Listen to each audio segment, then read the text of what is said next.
আসসালামু আলাইকুম সুপ্রিয় দর্শক, আরও একটি নতুন ভিডিওতে আপনাদের স্বাগতম। প্রিয় দর্শক, আমার আজকের ভিডিওটি হচ্ছে, আপনি যদি আপনার প্রিয়জনকে একটি ছবি পাঠাতে চান, তাহলে আপনি সেই ছবিটি পাসওয়ার্ড দিয়ে পাঠাতে পারবেন, যাতে আপনার জানা সেই পাসওয়ার্ডটি ছাড়া ওই ছবিটি অন্য কেউ দেখতে না পারে। প্রিয় দর্শক, চমৎকার এই কাজটি করার জন্য আপনাকে আপনার মোবাইলের প্লে স্টোরে চলে যেতে হবে। প্লে স্টোর থেকে সার্চ বারে লিখবেন ইমেজ টু পিডিএফ মেকার। তো এটি সার্চ করে দিলে সেকেন্ড যে অ্যাপ্লিকেশনটি দেখতে পাচ্ছেন দ্বিতীয়তে, যেটা রেটিং হচ্ছে, আমি ক্লিক করে দেখে নিচ্ছি 4.8। দর্শক একটু ভালো করে খেয়াল রাখবেন, এটা রেটিং হচ্ছে 4.8 আর লোগোটি হচ্ছে এরকম পিডিএফ লেখা। তো এই অ্যাপ্লিকেশনটি আপনারা ডাউনলোড করবেন। আমি যেহেতু ডাউনলোড করে রেখেছি, আপডেট চাচ্ছে, আমি আপডেটটা করে নিচ্ছি।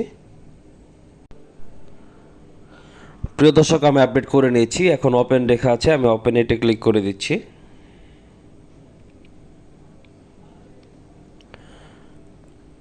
এটি চালু হচ্ছে, অ্যাপসটি চালু হচ্ছে, একটু অপেক্ষা করতে হবে। তো এখান থেকে আপনি ডিরেক্টলি ইমেজ টু পিডিএফ নামে যে প্রথম অপশনটি রয়েছে, এই অপশনটিতে একটা ক্লিক করে দিবেন। আমি ক্লিক করে দিচ্ছি। দর্শক, অ্যাড আসতে পারে, ধৈর্য সহকারে একটু অ্যাড দেখতে হবে।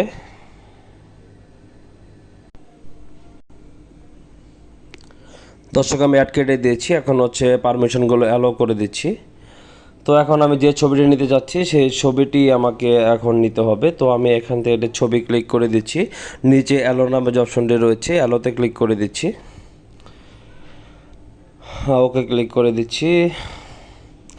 এখন নিচে দেখুন যে ইম্পোর্ট একটি লেখা রয়েছে, ইম্পোর্ট। আমি ইম্পোর্টে ক্লিক করে দিচ্ছি। সিলেক্ট করে ইম্পোর্টে ক্লিক করে দিচ্ছি। তো এখন মোটামুটি যদি আপনি এখান থেকে এডিট করতে চান, সেই এডিট করতে পারেন। এখান থেকে যে বেশ কয়েকটি মোড রয়েছে। তো আমি এখান থেকে আর কিছু করতে চাচ্ছি না, সরাসরি ডানে ক্লিক করে দিচ্ছি। একটু সময় নেবে। ওকে ক্লিক করে দিচ্ছি। এখন কনভার্ট টু পিডিএফ নামে যে অপশনটি দেখতে পাচ্ছেন নিচের দিকে, কনভার্ট টু পিডিএফ, এখানে একটা ক্লিক করে দিচ্ছি। এখন দেখুন এখানে বেশ কয়েকটা অপশন রয়েছে। আপনি এই ফাইলটির কী নাম দিতে চাচ্ছেন, এখানে আপনি নাম দিবেন। ধরুন যে আমি দিতে চাচ্ছি যে উই। তারপর এখানে পাসওয়ার্ডের একটা অপশন রয়েছে নিচে, পাসওয়ার্ডের কি টিক দিয়ে দিচ্ছি। এখন আপনি এখানে একটা পাসওয়ার্ড দিয়ে দিতে পারেন। তো আমি দিয়ে দিচ্ছি পাসওয়ার্ড।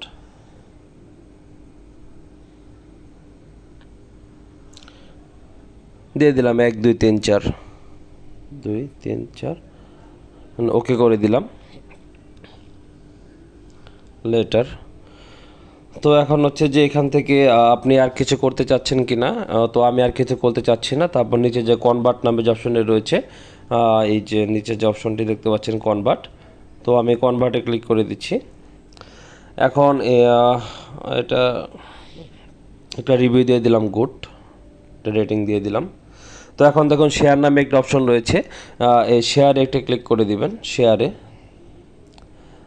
আমি শেয়ারে ক্লিক করছি। এখন এখান থেকে আপনি একটি মেসেঞ্জার অপশন চুজ করতে পারেন। আমি মেসেঞ্জারে চলে যাচ্ছি, এটা অ্যালাউ করে দিচ্ছি। এখন আমি যাকে পাঠাতে চাচ্ছি, যেমন আমি যাকে পাঠাতে চাচ্ছি সার্চ করলাম JASIM। তো ওনাকে আমি সেন্ড করে দিলাম ছবিটি। তো এখন আমার ওটার কাজ শেষ, আমি মেসেঞ্জারে প্রবেশ করছি। সেন্ডিং। এখন দেখুন এখানে কিন্তু চলে আসছে যে পিডিএফ আকারে উই নামে একটা পিডিএফ। এখন এই পিডিএফটি যদি উনি দেখতে চায়, তাহলে ওনাকে এখানে একটা পাসওয়ার্ড, আমি যে পাসওয়ার্ডটি দিয়েছি 1 থেকে 4 পর্যন্ত, এই পাসওয়ার্ডটি দিয়ে তারপরে তাকে সেখান থেকে এই ছবিটি দেখতে হবে। তো দর্শক, এইভাবে কিন্তু আপনারা চাইলে ছবিতে এভাবে ছবিকে পিডিএফে কনভার্ট করে পাসওয়ার্ড লাগিয়ে শেয়ার করতে পারেন, যাতে ছবিটি নিরাপত্তা থাকে এবং অন্য যে কেউ যে কোনো সময় আপনার ছবিটি চালু করতে না পারে। প্রিয় দর্শক, আশা করি বোঝাতে পেরেছি। আজকের মতো ভিডিওটি এই পর্যন্তই। পরবর্তী ভিডিওতে আবার দেখা হবে। ভালো থাকুন, সুস্থ থাকুন, আল্লাহ হাফেজ।